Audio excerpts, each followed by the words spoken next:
السلام علیکم، کیسے ہیں آپ سب؟ میں امید کرتی ہوں آپ سب ٹھیک ہوں گے، خیریت سے ہوں گے۔ تو ناول پڑھے تھے ہم غازی یہ تیرے پوری اسٹار بندے، اس کی رائٹر ہیں بسمہ اجاز۔ تو آج ہم اس کی ایپیسوڈ 26 کا آغاز کرتے ہیں۔ ندا نے بتا دیا تھا کہ عزیز انڈین آرمی کی تحویل میں ہے۔ وہاں ہونے والے سارے واقعات کی تفصیل من و عن جان لینے کے بعد ان کو کوئی شبہ نہیں رہ گیا تھا کہ عزیز کا انجام کیا ہوگا۔ ایک غیر اور دشمن ملک میں ایک جاسوس پکڑا جائے تو اس کی سلامتی کی کوئی گنجائش نہیں رہ جاتی۔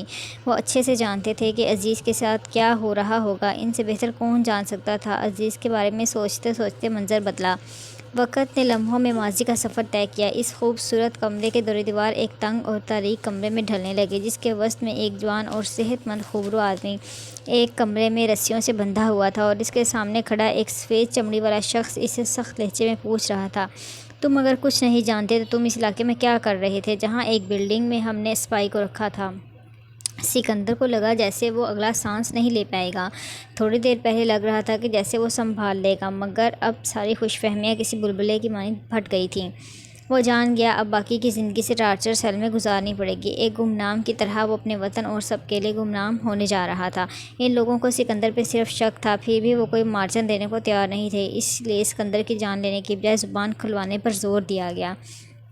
اس سفید فام کا نام میکس رافٹر تھا، مگر اسے اس کے سرنیم رافٹر سے ہی بلایا جاتا تھا۔ وہ نسلاً کٹر امریکی تھا اور CIA میں ایک اہم عہدے پر فائز تھا۔ اسی سے سکندر کو معلوم ہوا کہ مائیکل نے ہی سکندر کو اس علاقے میں دیکھ کر اس کی تصویر کھینچی تھی، جو بعد ازاں اس نے رافٹر کے حوالے کر دی۔ اپنا شک دور کرنے کے لیے سکندر پہ کون سا ایسا ظلم تھا جو توڑا نہ گیا ہو؟ تین دن اسے بھوکا اور پیاسا رکھنے کے بعد جو کھانا دیا جاتا وہ کھانے کے لائق ہی نہ ہوتا۔ اتنی مرچیں ڈالی جاتی کہ وہ اگلے 3 دن اپنی زبان پہ جلن محسوس کرتا رہتا۔ کبھی کبھی اس پہ اتنا تشدد کیا جاتا کہ وہ ادھموا ہو کے رہ جاتا، مگر پھر بھی وہ صرف یہی جملے کہتا، میں ایک امریکی ہوں، میرا یقین کرو میں نے کوئی دھوکہ نہیں کیا۔ پھر ایک دن اسے ایسا انجیکشن لگا دیا گیا جس نے اس کے سارے جسم کو مفلوج کر دیا۔ ہفتوں تک وہ بے بس پڑا رہتا، اپنے ہی گند اور غلاظت میں وہ بے بسی سے بعض اوقات رو دیتا، خود سے نفرت ہونے لگتی، لیکن پھر وہ اسے دوبارہ کوئی انجیکشن لگاتے جس سے اس میں زندگی کی رمق دوڑنے لگتی۔ وہ اپنے آپ کی صفائی کرتا، نہاتا اور خود کو سنبھال لیتا، مگر 2 دن بعد ہی یہ سلسلہ پھر سے شروع ہو جاتا۔ وہ مضبوط اعصاب کا مالک تھا، لیکن اس صورتحال نے اسے توڑ کے رکھ دیا تھا۔ کبھی کبھی اس کا دل چاہتا کہ وہ خودکشی کر لے۔ دن اسی طرح گزرتے رہے اور تشدد کا سلسلہ بھی جاری رہا، لیکن یہ ہوا تھا کہ وقت کے گزرنے کے ساتھ ساتھ اس میں کمی آتی جا رہی تھی۔ ان کے پاس کرنے کو اور بہت سے کام تھے۔ اب ویسے بھی 2 سال سے زائد کا عرصہ گزر چکا تھا، اب وہ بھی تھک چکے تھے، اس لیے کبھی کبھی رسم پوری کرنے آ جاتے تھے، ورنہ سکندر اسی تہہ خانے میں پڑا رہتا۔ ایک دن وہ یوں ہی لیٹا تھا جب ایک گارڈ اندر داخل ہوا۔ اس نے ہاتھ میں چھوٹی سی کینچی پکڑی ہوئی تھی۔ سکندر نے اسے دیکھ کر کوئی رد عمل نہیں دیا۔ وہ چپ چاپ چلتے ہوئے اس کے پاس آیا اور اس کے خون آلود شرٹ کے دامن سے ایک ٹکڑا کاٹ کر واپس چلا گیا۔ سکندر کو کچھ غلط ہونے کا احساس ہوا، مگر کیا عجیب تھا وہ سمجھ نہیں پایا۔ یہ گتھی بھی 2 دن بعد سلجھ گئی، جب 2 دن بعد مائیکل ایک شکاری کتے کے ساتھ اس کے سیل میں داخل ہوا۔ مائیکل کو دیکھ کر اسے کوئی حیرانی نہیں ہوئی، وہ اکثر آتا جاتا تھا۔ ایک دن سکندر نے اسے پوچھ ہی لیا، مائیکل تم نے میرے ساتھ ایسا کیوں کیا؟ جواباً وہ کمینی سی ہنستے ہوئے بتانے لگا، جیکسن تم میرے توسط سے ایک ایجنٹ بنے، مگر تم مجھے ڈبل کراس کر کے زیادہ دولت اور نام کماؤ یہ مجھے منظور نہیں تھا۔ باس بہت جلد تمہیں اپنے کاموں کے لیے ہائر کرنے والا تھا، اور تمہیں تو پتہ ہے وہ پیسے اڑانے میں کتنا فراخ دل ہے۔ بس میں نے سوچ لیا تمہاری جگہ میں اسے کام کر کے دولت کماؤں گا، لیکن اس کے لیے مجھے پھنسانے کی کیا ضرورت تھی؟ سکندر نے جھلا کر پوچھا، تم ویسے بھی اپنا مقصد حاصل کر لیتے، باس کے پاس پیسوں کے علاوہ کاموں کی بھی کمی نہیں ہوتی۔ میں نے بھی یہی سوچا تھا، مگر وہ حرامی باس تم سے ہی اپنے سارے کام نکلوانا چاہتا تھا، اس لیے میں نے تمہیں راستے سے ہٹانے کا پلان بنایا۔ باس انڈر ورلڈ کی ایک بڑی مچھلی کا نام تھا، اس کا اصل نام تو کچھ اور تھا، مگر سب اسے باس ہی بلاتے تھے۔ غدار ہر قوم اور ہر معاشرے میں پائے جاتے ہیں۔ مائیکل باس کے لیے کام کرتا تھا اور اپنی ایجنسی کی چھوٹی موٹی خبریں بھی اسے دیتا رہتا تھا۔ اس کی وجہ سے باس اب تک راست میں نہیں آیا تھا۔ سکندر کو مائیکل نے ہی باس سے متعارف کروایا تھا۔ یہ الگ بات کہ باس کو چست، پھرتیلا، ہوشیار اور معاملہ فہم سکندر مائیکل کی نسبت کہیں زیادہ پسند آیا، اور اکثر و بیشتر وہ اپنے کچھ کام سکندر کو سونپ دیتا۔ یہی وجہ مائیکل اور سکندر کے درمیان حسد کا باعث بنی۔ اگر یہ سب میں ان لوگوں کو بتا دوں، سکندر کے لہجے میں دھمکی تھی۔ ہاں تم ایسا نہیں کر سکتے، کیونکہ مجھ سے زیادہ تم پھنس سکتے ہو۔ سب بتانے کی صورت میں وہ پہلی فرصت میں تمہیں مار دیں گے۔ ابھی یہ تو امید ہے کہ انہیں صرف تم پہ شک ہے، اور وہ کبھی نہ کبھی تمہیں چھوڑ دیں گے۔ میرا کیا ہے، میں تو آزاد ہوں، بھاگ سکتا ہوں، یا پھر سارا الزام تم پہ ڈال سکتا ہوں کہ تم مجھے پھنسانے کی کوشش کر رہے ہو۔ قید میں تم ہو، اور مشکل میں بھی تم ہی پڑو گے۔ سکندر نے لب بھینچ کر اس کو زیر لب گالیوں سے نوازا۔ اور یہ تو شروع دن سے طے تھا، ایک خاموش معاہدہ جو ان دونوں کے درمیان طے تھا کہ باس کا ذکر کوئی نہیں کرے گا۔ مائیکل ٹھیک کہہ رہا تھا، اگر باس کا ذکر آتا تو سکندر کی ہی جان جاتی، باقی کسی کا کچھ نہیں بگڑتا۔ لیکن پھر بھی ایک دن جب رافٹر سکندر کے پاس پوچھ گچھ کے لیے آیا تو اس نے دبے لفظوں میں اسے مائیکل پر نظر رکھنے کو کہا تھا، مگر سکندر کو علم نہیں تھا کہ اس کے خلاف اس ذرا سی بات کو رافٹر کس انداز میں مائیکل سے بیان کرے گا۔ یہ ادراک اسے مائیکل کے ساتھ اس بڑے اور خطرناک سے بل ڈوگ کو دیکھ کر ہوا۔ میں نے تمہیں وارن کیا تھا کہ تم مجھے نہیں پھنسا سکتے، اس کے باوجود تم نے کوشش کی، اب نتیجے کے لیے تیار ہو جاؤ۔ مائیکل نے اس شکاری کتے کی رسی ڈھیلی چھوڑتے ہوئے کہا، جو سکندر کے خون کی بدبو سے پاگل ہو رہا تھا۔ یقیناً اس دن اس کی شرٹ کا ٹکڑا کاٹنے کی وجہ بھی یہی تھی کہ اس کے خون کی بو اس کتے کو سنگھائی جائے۔ مائیکل نہیں، رکو، وہ بدحواسی سے چلایا، مگر اس نے رسی چھوڑ دی اور خود ہنستا ہوا باہر چلا گیا۔ شکاری کتا چھلانگ لگا کر سکندر پہ پل پڑا، وہ اس کے جسم پر جگہ جگہ کاٹ رہا تھا۔ اگر سکندر نے 3 دن سے کچھ نہیں کھایا تھا تو اس کتے کو بھی 2 دن سے بھوکا رکھا گیا تھا، اس لیے وہ بھوک کی اور سکندر اپنے بچاؤ کی جنگ لڑ رہا تھا۔ بہت مشکل سے وہ اٹھا اور ایک جھٹکے سے اس کتے کو اٹھا کر دیوار پہ دے مارا۔ اس بار وہ زیادہ شدت سے حملہ آور ہوا، بری طرح سے ایک دوسرے کے جسم کو رگیدتے ہوئے وہ گتھم گتھا تھے۔ اگر میرا مرنا اسی کال کوٹری میں لکھا ہے تو ٹھیک ہے، مگر اس کتے کے ہاتھوں مرنا مجھے منظور نہیں۔ سکندر نے پوری طاقت سے ایک بار پھر اس کتے کو دیوار میں پٹخا، مگر خود کی حالت قابل رحم ہو چکی تھی۔ اس بل ڈوگ کے کاٹنے کی وجہ سے پورے جسم سے خون رس رہا تھا۔ وہ ہام کر بیٹھ گیا، وہ تھک گیا تھا، مگر کتے کا جوش و خروش کم نہیں ہوا تھا۔ ایک دفعہ پھر وہ حملہ آور ہوا۔ سکندر نے اپنے لمبے لمبے ناخنوں سے اس کا نرغرہ دبانا شروع کر دیا۔ اس کتے کو اپنی پڑ گئی۔ جتنی شدت سے وہ اپنا آپ چھڑانا چاہتا تھا، اتنی ہی طاقت سے سکندر اس کا گلا دباتا رہا۔ 5 منٹ کی کوشش کے بعد وہ مر چکا تھا۔ اس نے بے دم سا ہو کے اس کو پرے پھینکا اور خود بھی ہوش و حواس سے بیگانہ ہو گیا۔ ہوش آیا تو وہ ایک ہسپتال میں تھا، پورا جسم پٹیوں میں لپٹا ہوا تھا، درد سے جوڑ جوڑ دکھ رہا تھا۔ پتہ نہیں لوگوں کو اس پہ رحم کیسے آ گیا جسے ہسپتال لے آئے۔ اسے 5واں دن تھا وہاں جب ایک روز رافٹر ڈاکٹر کے ساتھ اس کا جائزہ لینے آیا۔ وہ جلدی سے سوتا بن گیا۔ اسے سوتا سمجھ کر انہوں نے آپس میں جو گفتگو کی، اس نے سکندر کو آزادی کی ایک نئی امید دکھائی۔ وہ اب تک فرار نہیں ہوا تھا اور ہو ہی نہیں سکتا تھا۔ اسے تحویل میں لینے کے بعد اس کے جسم میں ایک چپ پلانٹ کی گئی تھی۔ وہ بھاگ کر دنیا کے جس مرضی حصے میں پہنچ جاتا، مگر آخرکار اس چپ کی وجہ سے پکڑ میں آ جاتا۔ اسی لیے وہ اب تک ان کے آگے جھکا رہا تھا اور مظالم برداشت کرتا رہا تھا، اس کے سوا اور کوئی دوسرا آپشن نہیں تھا۔ لیکن اب وہ سوچ رہا تھا کہ بس بہت ہو گیا، اب اسے فیصلہ کر لینا چاہیے۔ اگلے دن اسے ڈاکٹر دیکھنے آیا تو اس نے رافٹر کے بارے میں پوچھا۔ وہ شاید اب کل یا پرسوں آئیں، ویسے بھی 2 دن بعد تمہیں ڈسچارج کر دیا جائے گا۔ ویسے تمہارا بچنا معجزہ ہے۔ وہ بہت خطرناک کتا تھا۔ ڈاکٹر اسے انجیکشن لگاتے پیشہ ورانہ انداز میں بولا، کیا تمہیں میری ساری کہانی پتہ ہے؟ سکندر نے سوال کیا۔ ہاں، رافٹر میرا بہت اچھا دوست ہے، اس نے تمہارے بارے میں مجھے سب بتایا ہے۔ حیرت ہے، اتنے تشدد کے بعد بھی تم نے زبان نہیں کھولی۔ میرا مشورہ ہے جو کچھ جانتے ہو وہ بتا دو تاکہ آئندہ تمہارے لیے آسانی ہو جائے۔ ڈاکٹر نے ڈھکے چھپے لفظوں میں اسے وارن کیا تو اس نے اس بات میں سر ہلا دیا۔ تم ٹھیک کہہ رہے ہو ڈاکٹر، میں سب بتانے کو تیار ہوں۔ تم ڈاکٹر سے بولو مجھ سے آ کے مل لے۔ کیا واقعی تم سچ کہہ رہے ہو؟ ڈاکٹر کو بے انتہا حیرانی ہوئی تھی۔ کہاں وہ 2 سالوں سے زبان کھولنے پہ راضی نہیں تھا، اور اب کہاں سب کچھ بتانے کو تیار ہے۔ شاید اس حادثے نے اس کی سوچ کا رخ بدل دیا۔ ہاں، لیکن پہلے مجھے ایک بات کا جواب دو، کیا مائیکل سے جواب طلبی نہیں کی گئی کہ اس نے میرے ساتھ ایسا کیوں کیا؟ اس نے کہہ دیا تھا وہ اس دن اتفاقاً اپنے کتے کے ساتھ تمہیں دیکھنے آیا تھا، پھر جو ہوا اس میں اس کا قصور نہیں۔ اس کے مطابق تم نے پہلے ہی مشتعل ہو کے وار کیا۔ تم CIA کے لیے کسی کام کے تو ہو نہیں، اس لیے اتنا خاص نوٹس نہیں لیا گیا۔ ڈاکٹر گہری سانس بھرتے ہوئے دروازے کی جانب بڑھا۔ میں رافٹر کو کال کر دیتا ہوں، وہ شام تک تو لازمی آ جائے گا۔ اور شام میں رافٹر اس کے سامنے کرسی پہ بیٹھے اسے گھورتے ہوئے پوچھ رہا تھا کہ وہ کیا بتانا چاہتا ہے۔ سکندر آہستگی سے کہنے لگا، میں نے تمہاری اور ڈاکٹر کی باتیں سن لی تھی، تم اپنی پروموشن کے لیے پریشان ہو، اور دوسرا تمہیں ابھی تک انڈر ورلڈ اور مافیا کے بارے میں کچھ نہیں پتہ چل رہا، تو کیا تم نے مجھے اسی لیے یہاں بلایا ہے کہ مجھے بتا سکو کہ تم نے میری باتیں سن لی تھیں؟ وہ برہمی سے اس کی بات کاٹتا اٹھ کھڑا ہوا۔ نہیں، میں نے تمہیں اس لیے بلایا ہے کہ تمہیں تمہاری پریشانی کا حل بتا سکوں۔ سکندر کے کہنے پہ وہ زور سے ہنسا تھا۔ سیریسلی؟ جبکہ مجھے بتایا گیا تھا کہ تمہارے پاس کچھ خاص ہے بتانے کو۔ بیٹھ جاؤ رافٹر، بات ہم دونوں کے فائدے کی ہے۔ اس کے لہجے میں کچھ تھا جو جانے کے لیے مڑتا رافٹر پلٹ کے واپس اسی کرسی پہ بیٹھ گیا۔ تمہیں مافیا اور انڈر ورلڈ کے بارے میں سب انفارمیشن میں دینے کو تیار ہوں۔ سکندر نے اسے باس مائیکل کے بارے میں سب بتانے کا فیصلہ کر لیا تھا۔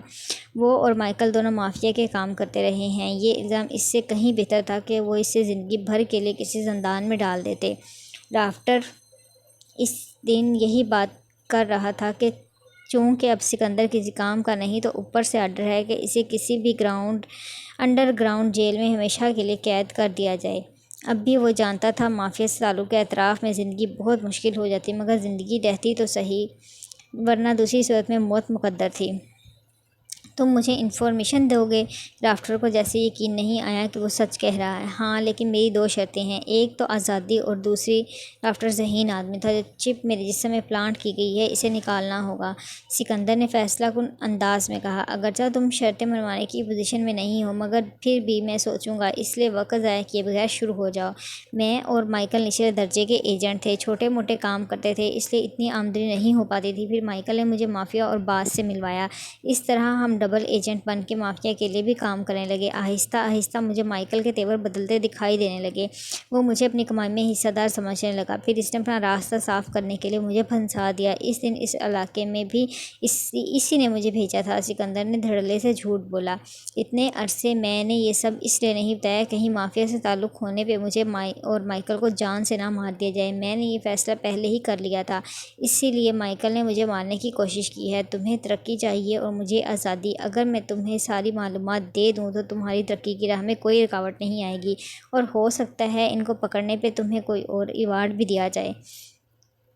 تمہاری کہانی اچھی ہے، مگر میں زبانی کلامی باتوں پہ یقین نہیں کر سکتا۔ وہ پینٹ کی جیبوں میں ہاتھ ڈال کے کھڑکی کے پاس جا کھڑا ہوا۔ سڑک پہ ٹریفک سست روی سے چل رہی تھی، اس کی زندگی بھی تو اسی ڈگر پہ تھی۔ حالانکہ وہ سینئر تھا، پروموشن اسے ملنی چاہیے تھی، مگر سامنے چونکہ خطرناک دہشت گرد پکڑوائے تھے، اس لیے وہ ترقی کے زینے پہ اس سے پہلے قدم رکھ گیا۔ تمہیں ثبوت چاہیے تو میرے بینک کے لاکر سے جا کر نکال لو، مگر اس کے بعد بھی اگر تمہیں مائیکل پہ ذرا برابر بھروسہ ہو تو اس کی نگرانی کروا لینا۔ میں جانتا ہوں وہ کس دن باس کے پاس جاتا ہے۔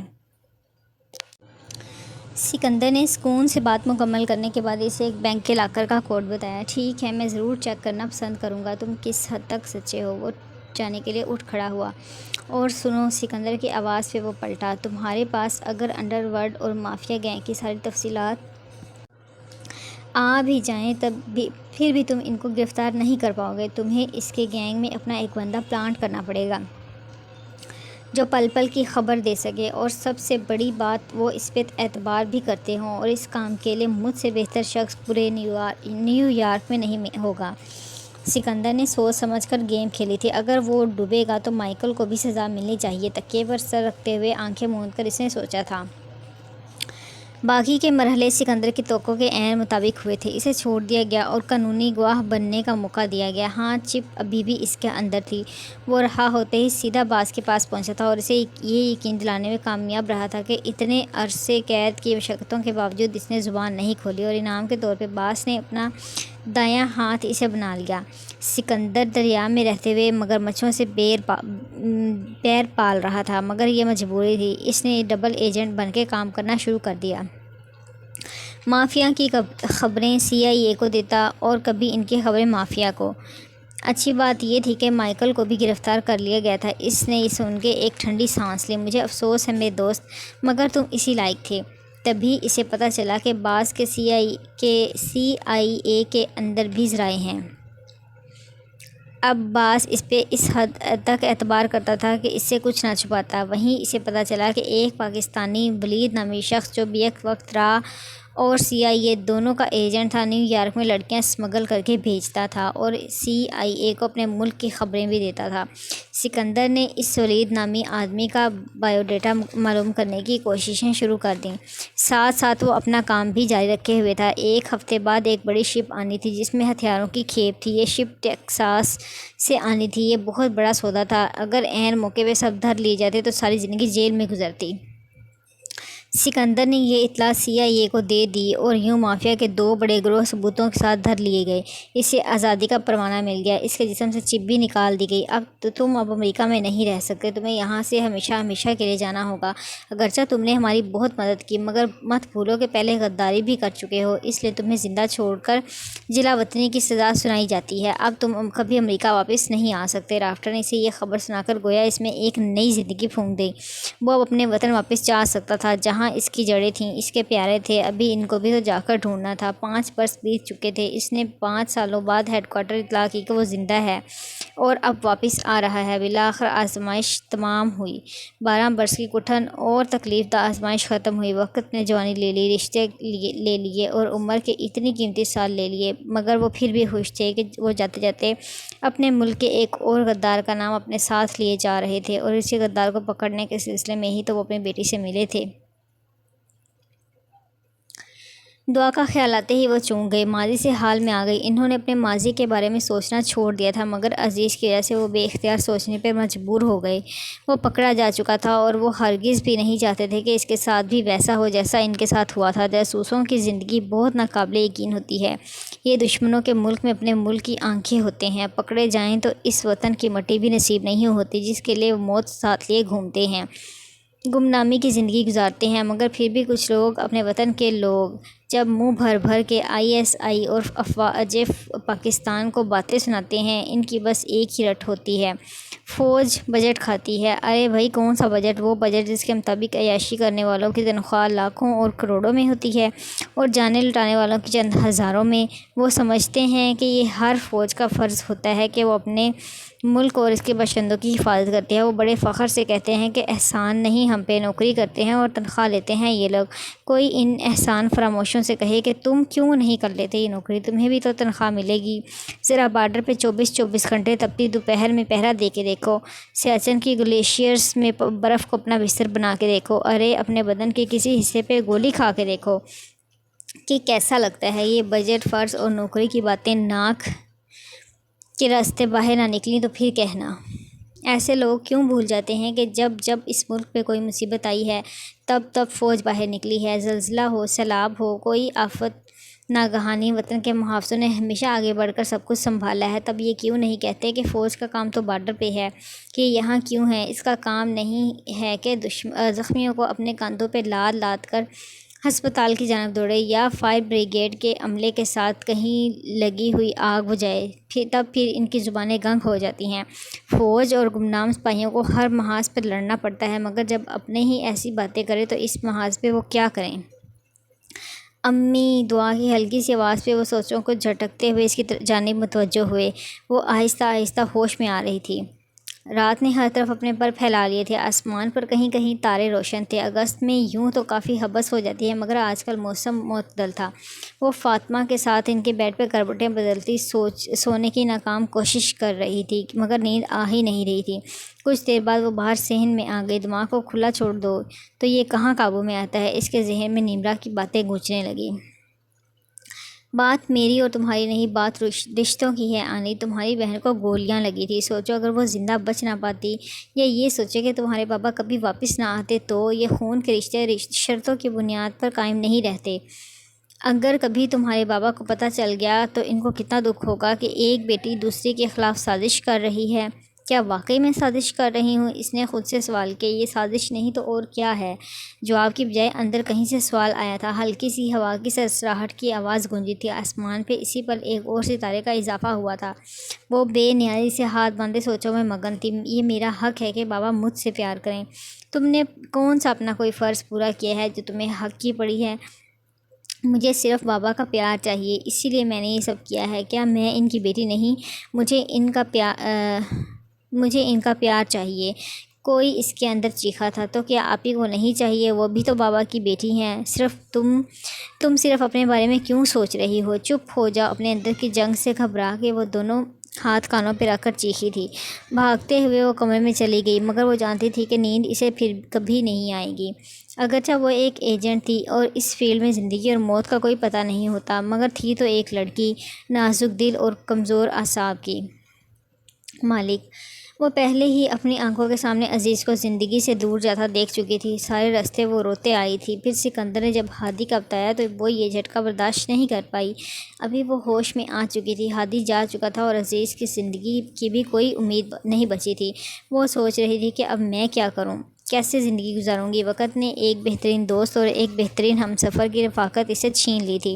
وہ بہت گمسم ہو گئی تھی۔ کبھی ہادی کے خیال آنے لگتے تو کبھی عزیز کی باتیں یاد آنے لگتی۔ دل زیادہ گھبرانے لگا تو اس نے عریج کو کال ملائی۔ السلام علیکم ماہین میڈم، کیسی ہیں آپ؟ میں اتنے دنوں سے آپ کو کال ملا رہی تھی، مگر پھر انکل نے بتایا کہ آپ کی طبیعت نہیں ٹھیک۔ اب تو ٹھیک ہے نا؟ زیادہ ٹینشن والی بات تو نہیں؟ عریج نے کال اٹھاتے ایک ہی سانس میں کئی سوال کر ڈالے۔ ہاں میں ٹھیک ہوں، تم بتاؤ پاکستان میں سب کیسے ہیں؟ وہ بیٹھ کے کراؤن سے ٹیک لگاتے ہوئے پوچھنے لگی۔ بظاہر سب ٹھیک ہیں، مگر عریج کی آواز بھرا گئی۔ سب ہادی کو بہت یاد کرتے ہیں، اس کے بغیر دل ہی نہیں چاہتا کچھ کریں۔ قدم قدم پہ اس کے کہے بکھرے ہوئے ہیں، اس کی باتوں کی گونج سنائی دیتی ہے، وہ بہت یاد آتا ہے۔ اس کی آنکھوں میں بھی نمی آنے لگی۔ وہ خود کو سنبھالتے ہوئے عریج کو تسلی دینے لگی۔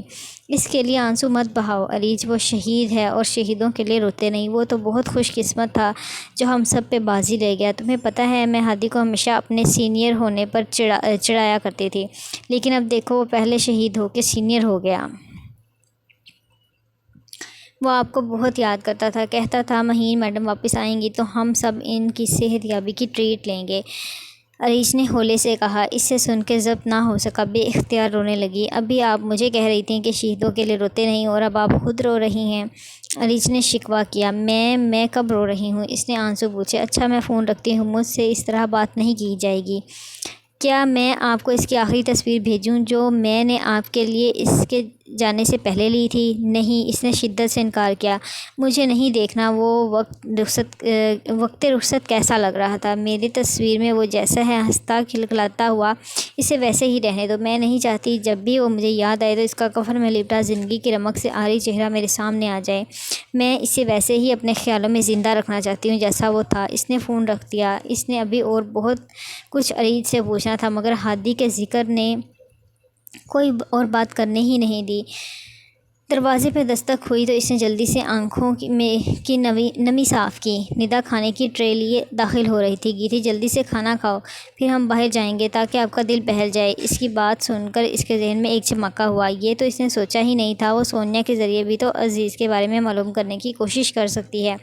کم از کم وہ زندہ ہے، اتنا ہی پتہ چل جائے تو اس کے دل کو تسلی ہو جائے گی، پھر وہ آگے کے لیے کچھ اور سوچ لے گی۔ وہ خاموشی سے کھانا کھانے لگی۔ وہ کھا چکی تو ندا ٹرے اٹھا کے لے گئی۔ کچھ دیر بعد واپس آئی تو اس کے ہاتھ میں ٹیشو باکس تھا۔ کچھ ٹیشو دعا کی طرف بڑھاتے ہوئے وہ مصروف سے انداز میں کہنے لگی، گیتی میں سوچ رہی ہوں آج ہم پارک چلتے ہیں، آپ وہاں جاؤ گی تو بہت اچھا فیل کرو گی، تازہ ہوا کھانے سے آپ کا موڈ بھی فریش ہو جائے گا۔ اس نے ٹیشو سے ہاتھ صاف کیے اور ندا کی طرف دیکھا۔ ندا ہم یہاں سے سیدھا سونیا کے گھر کی طرف جائیں گے، ٹھیک ہے؟ ندا ایک لمحے کو چپ سی ہو کے رہ گئی۔ اسی پل دستک دے کر سکندر آ گئے۔ بابا میں ندا سے کہہ رہی تھی کہ ہم سونیا کے گھر چلتے ہیں، وہاں سے عزیز کے بارے میں کچھ نہ کچھ پتہ چل ہی جائے گا، وہ پرجوش ہو کر کہنے لگی۔ سکندر بھی کچھ بولتے بولتے چپ ہو گئے۔ کیا بات ہے، آپ دونوں چپ کیوں ہو گئے؟ بابا میں سونیا کے گھر چلی جاؤں نا؟ سکندر نے نفی میں سر ہلایا۔ کیوں بابا؟ اسے بے چینی ہوئی۔ بلیو می بابا، میرے وہاں جانے سے کچھ نہیں ہوگا۔ اس دن کسی کو مجھ پہ شک نہیں ہوا تھا، اب اگر میں نہ گئی تو پھر ہو سکتا ہے مجھ پہ شک کریں۔ بیٹا آپ وہاں نہیں جا سکتی، سکندر نے تعصب سے کہا۔ 4 دن پہلے سونیا کا آپریشن ہوا تھا جو کامیاب نہیں ہوا کیونکہ کینسر لاسٹ سٹیج پہ تھا، اس کی ڈیتھ ہو گئی۔ سکندر کے الفاظ چابک کی طرح اس پہ پڑے۔ سونیا کی ڈیتھ؟ مائی گاڈ، اسے یقین نہیں آیا۔ سونیا سے اگرچہ اس کا دل کا رشتہ نہیں تھا، وہ محض اپنے مقصد کے لیے اس کی دوست بنی تھی، مگر پھر بھی اتنے دن اس سے ملتے ہوئے سونیا سے انست سی ہو گئی تھی۔ اسے اس کی موت کا دکھ ہوا تھا، مگر ساتھ ہی یہ دکھ بھی تھا کہ سونیا کی رفاقت کے ساتھ ہی عزیز تک پہنچنے کے تمام راستے بھی بند ہو گئے تھے۔ اسے موہوم سی امید تھی کہ وہ کسی بھی طرح سے سونیا کے ذریعے کرنل رنجیت سنگھ سے عزیز کی بابت دریافت کر لے گی، مگر شاید قسمت کو یہی منظور تھا۔ پیڑ کو دیمک لگ جائے یا آدم ذات کو غم، دونوں ہی امجد ہم نے بچتے دیکھا کم۔ تاریکی کے ہاتھ پہ بیعت کرنے والوں کا، سورج کی بس ایک کرن سے گھٹ جاتا ہے دم۔ رنگوں کی کلیوں میں جینا کون سکھاتا ہے، شبنم کیسے رکنا سیکھی، تتلی کیسے رم۔ آنکھوں میں یہ پلنے والے خواب نہ بجھنے پائیں، دل کے چاند چراغ کے دیکھو لو نہ ہو مدھم۔ ہنستا پڑتا ہے بہت زیادہ غم میں بھی انسان، بہت خوشی سے بھی تو آنکھیں ہو جاتی ہیں نم۔ اس کو بھی غم لگ چکا تھا جو اندر ہی اندر دیمک کی طرح اس کو کھا رہا تھا۔ اسے لگتا تھا جیسے اس کی زندگی میں بھی اندھیرا ہو گیا ہے۔ وہ تاریکی میں اس قدر گم رہتی کہ روشنی آنکھوں میں چبھتی۔ اسے رنگوں، تتلیوں، پھولوں اور کلیوں سے کوئی شغف نہ رہا۔ دل تھا کہ چراغ کی مانند جل رہا تھا۔ ان چراغوں کی تپش نے اس کی آنکھوں میں بستے ہوئے خوابوں کو خاکستر کرنا شروع کر دیا تھا۔ اسے سمجھ نہیں آ رہی تھی کب اور کیسے وہ سرزمین محبت پر قدم رکھ دی گئی، اور اب جب کہ خود اسے ادراک ہو چکا تھا تو قسمت اس پہ کھڑی ہنس رہی تھی۔ وہ سارا دن کمرے میں گزار دیتی۔ اس کی واحد ایکٹیویٹی سونیا کے گھر جانا تھا جو اب ممکن نہیں تھا۔ اب جب سونیا ہی نہیں تھی تو وہ کس حیثیت سے اس کے گھر جاتی۔ نیدا زبردستی اسے باہر لان میں لے جاتی، اس سے باتیں کرتی تو اس کا دل بہل جاتا، کچھ دیر کے لیے پریشان کن سوچوں سے نجات مل جاتی۔ کبھی کبھی تو اس کا دل چاہتا تھا کہ اڑ کے پاکستان پہنچ جائے، مگر سکندر کو ایک دو ضروری کام اور تھے اور وہ عزیز کو بھی تلاش کر رہے تھے، اسی لیے رکنا ضروری تھا، اور وہ خود بھی عزیز کے بغیر واپس نہیں جانا چاہتی تھی۔ سکندر چاہتے تھے کہ اب اس کا آپریشن یہیں ہو جائے، جب تک وہ چلنے کے قابل ہوتی تب تک وہ سارے کام بھی ہو جاتے۔ ویزے کی مدت ختم ہونے میں بھی 3 ماہ اور کچھ دن رہتے تھے، اس لیے وہ مطمئن تھے کہ سب پلاننگ کے مطابق ہو جائے گا۔ آج بھی اسی سلسلے میں وہ اسے ہاسپٹل آئے ہوئے تھے۔ اس کی خواہش پہ ڈاکٹر عائشہ سے اپائنٹمنٹ لے کے وہ اس وقت ان کے کیبن میں بیٹھے ہوئے تھے۔ سکندر چاہتے تھے کہ 1-2 دن میں اس کا آپریشن ہو جائے۔ وہ انہیں ڈاکٹر عائشہ سے گفتگو کرتا چھوڑ کے باہر آ گئی۔ اس کا رخ ڈاکٹر نبیہہ کے کیبن میں تھا۔ دروازہ ناک کر کے وہ اندر داخل ہو گئی۔ گیتی ڈاکٹر نبیہہ کو جیسے اس کے آنے کی امید نہیں تھی۔ کیسی ہیں آپ؟ اس نے رسماً پوچھا، ورنہ اس کی حالت صاف ظاہر تھی کہ بیٹی کی جدائی نے اسے توڑ کے رکھ دیا تھا۔ کھونے کا دکھ کیا ہوتا ہے وہ سمجھ سکتی تھی۔ سوری میں پہلے نہیں آ سکی، میں نے سوچا آپ تھوڑا سٹیبل ہو جائیں پھر میں آؤں گی۔ مجھے پتہ بھی نہیں تھا، یہ تو 3 دن پہلے جب میں ٹھیک ہوئی تو ڈیڈی نے بتایا۔ اس نے شرمندگی سے ایکسکیوز کیا۔ اصل میں مجھے روایتی فقرے بول کر تسلی نہیں دینی آتی۔ کسی کا دکھ اتنا بڑا ہو اور آپ اسے کہیں کہ حوصلہ کرو، صبر کرو، مجھے اس لمحے تسلی دلانے کے سارے الفاظ ہیچ لگنے لگتے ہیں، اس لیے میں فوراً نہیں آ سکی۔ It's okay. اب سونیا واپس تو نہیں آ سکتی جو تم سے جھگڑ لیتی تھی کہ لیٹ کیوں ہو۔ وہ سر جھکائے بیٹھی رہی، سمجھ نہیں آیا کہ کیا کہے۔ حقیقت میں اسے واقعی بہت دکھ ہو رہا تھا۔ کسی بھی مذہب، ملک اور دشمنی سے بالاتر ڈاکٹر نبیہہ اس وقت صرف ایک ماں تھی جس کی جوان بیٹی مر گئی تھی۔ اس کی ڈیتھ کیسے ہوئی؟ چند ثانیے بعد اس نے پوچھا۔ اس کا کینسر لاسٹ سٹیج پہ تھا اور آپریشن میں بھی 90% رسک تھا۔ جو تھوڑے بہت دن اس کی زندگی کے بچے تھے میں نے وہ بھی چھین لیے، میں نے ہی اس کا آپریشن کروانے کی حامی بھری تھی۔ ڈاکٹر نبیہہ کی آواز گلوگیر ہو گئی۔ اس نے ہاتھ بڑھا کے ان کا ہاتھ دبایا۔ آپ اپنے آپ کو قصوروار مت سمجھیں، جو ہماری قسمت میں لکھا ہوتا ہے وہی ہوتا ہے۔ اس کی زندگی بس اتنی ہی تھی، اس کے لیے دعا کیا کریں۔ پھر لہجے کو سرسری بنا کر پوچھنے لگی، انکل کیسے ہیں؟ کیسے ہوں گے؟ وہ بھی صدمے میں ہیں۔ ہماری اکلوتی اولاد تھی سونیا، ایشور اس کی آتما کو شانتی دے۔ مجھے تو یقین ہی نہیں آتا کہ وہ چھوڑ کے چلی گئی۔ ایسا لگتا ہے گھر جاؤں گی تو وہ کسی کونے سے ممی ممی کہتی دوڑتی چلی آئے گی۔ وہ آنسو صاف کرنے لگی، دعانے سے پانی کا گلاس پکڑایا، وہ گھونٹ گھونٹ پینے لگی۔ وہ دونوں اپنی اپنی جگہ کھونے والے کے دکھ میں گھری ہوئی تھیں۔ کچھ دیر بعد نبیہہ نے خود کو سنبھال لیا، اس کی طرف دیکھ کے مسکراتے ہوئے بتانے لگی، سونیا تمہاری بہت تعریف کرتی تھی، تمہاری باتیں اس کے اندر مایوسی کو ختم کر دیتی تھی۔ وہ آپریشن روم میں جانے سے پہلے تم سے بات کرنا چاہتی تھی، مگر پتہ چلا تم ہوش میں نہیں تھی۔ پھر تمہارے ڈیڈ نے بتایا تھا کہ تمہارے دوست کی ڈیتھ ہو گئی تھی، اس لیے تمہارا نروس بریک ڈاؤن ہو گیا تھا۔ جی، اس دن 2 بڑے حادثے میرے منتظر تھے، وہ نظریں جھکائے بولی۔ پھر سونیا کی ڈیتھ نے اور بھی افسردہ کر دیا۔ خیر چھوڑیں، ایک بات پوچھوں؟ ہاں پوچھو۔ اس دن جو آدمی انکل کی اسٹڈی میں گھسا تھا وہ کون تھا اور وہ وہاں کیوں آیا تھا؟ اس نے محتاط لہجے میں پوچھا۔ پتہ نہیں گیتی، تمہارے انکل نے بس اتنا ہی بتایا ہے کہ وہ کوئی جاسوس ہے اور کوئی اہم راز چرانے آیا تھا۔ اس سے زیادہ نہ میں نے پوچھا نہ انہوں نے بتایا۔ دعا کو سن کے مایوسی ہوئی، یعنی اسے بھی کچھ علم نہ تھا۔ یہ بتاؤ تمہارا آپریشن کب ہے؟ ڈاکٹر نبیہہ نے پوچھتے ہوئے فون اٹھایا، پھر اس کی طرف دیکھا۔ تم جوس لوگی یا کولڈ ڈرنک؟ کچھ نہیں، اب میں چلوں گی۔ بابا ڈاکٹر عائشہ سے آپریشن کی ڈیٹ لے رہے ہیں، امید ہے 1-2 دن تک ڈیٹ مل جائے گی۔ چلو اچھا ہے، پھر تم ادھر ہی ایڈمٹ ہو جاؤ گی، میرا بھی دل بہلا رہے گا۔ اوکے بائے، پھر ملتے ہیں، ہو سکتا ہے کل ہی مجھے ایڈمٹ کر لیا جائے، وہ رسمی سا مسکرا کے کہتی ہوئی دروازے کی جانب بڑھ گئی۔ جس دن اس کا آپریشن تھا اس دن وہ بہت ڈری ہوئی تھی۔ پاکستان سے سبھی نے کال کر کے اسے تسلی دی، مگر پھر بھی زندگی کتنی بے یقین چیز تھی وہ جانتی تھی۔ میرا بیٹا فکر نہیں کرو، میجر آپریشن نہیں ہے، اس لیے ڈرنے والی کوئی بات نہیں ہے، اللہ سب بہتر کرے گا۔ انہوں نے اس کا ماتھے پہ بوسہ دیتے ہوئے ڈھارس بندھائی۔ وہ بہت ڈر رہی تھی مگر خیریت رہی اور آپریشن کامیابی سے ہو گیا۔